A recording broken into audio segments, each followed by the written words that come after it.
Presenting a number of videos on what I call poetic form. So when you see this label poetic form, you know that I'm going to be talking about the characteristics of a particular type of poem. What makes this poem or this type of poem different from any other?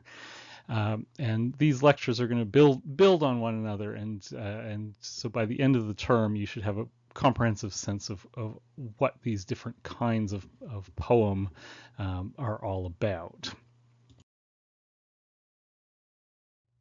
Last week I defined the lyric for you, and I said that was the predominant mode of romantic poetry, if not poetry in general.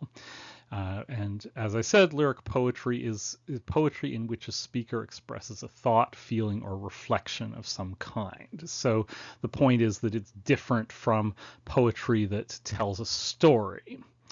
One important distinction when reading lyric poetry is that you always have to remember that there's a difference between the speaker, the person who is posited as existing within the poem itself, and the poet, the actually existing person who has a life outside of the poem.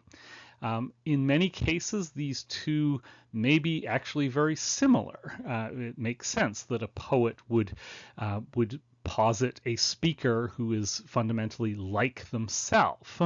But we have to remember that they're never exactly the same. The speaker within a poem is not the same as the empirically existing poet outside of it. So we can't just assume that.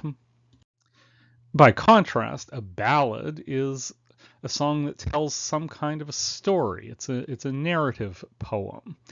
The type of story it tells is usually traditional.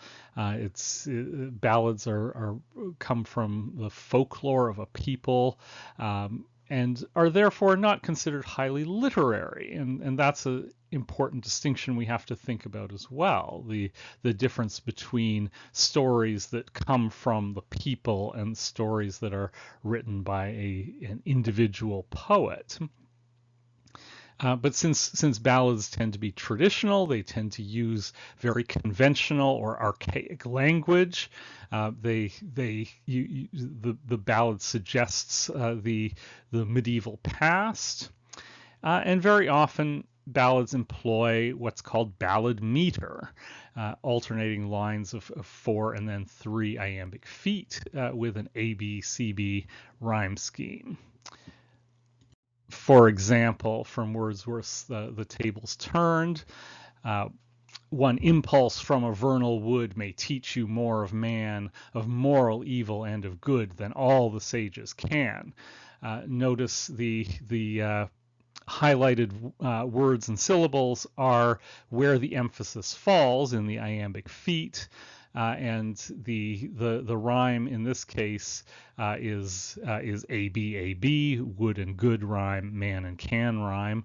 In a traditional ballad, the first and third lines would not necessarily have to rhyme. But the reason I'm presenting all this is that in 1798, Wordsworth and Coleridge get together and they publish a volume of poetry called Lyrical Ballads. But what exactly is a lyrical ballad? What I've been trying to get at here is that it's kind of a contradiction. A lyric is a poem about a thought or a feeling, whereas a ballad is a poem that tells a story. So it's a combination of those two things that are typically not supposed to be combined. So this volume of poetry signals a bit of a challenge to the norm by combining these two things. And as the weeks go on, I'm going to talk a little bit more about why this book of poetry was so important. But for right now, I just want to emphasize the idea that a lyrical ballad is something kind of strange and puzzling. In this case, we have poems that are very often lyric reflections, but that include simple stories that make a literary and ideological point. That there is clearly Wordsworth is clearly invested in a certain ideology that's coming through in these poems. So this week we're looking at the tables turned and expostulation reply, the tables turned, and lines written in early spring, all from Lyrical Ballads. All of those are more lyrical in nature. There isn't very much of a narrative. Wordsworth's narrative in expostulation and reply and the tables turned is basically he's talking to his friend. Next week we'll look at Simon Lee, which is much more of a narrative poem.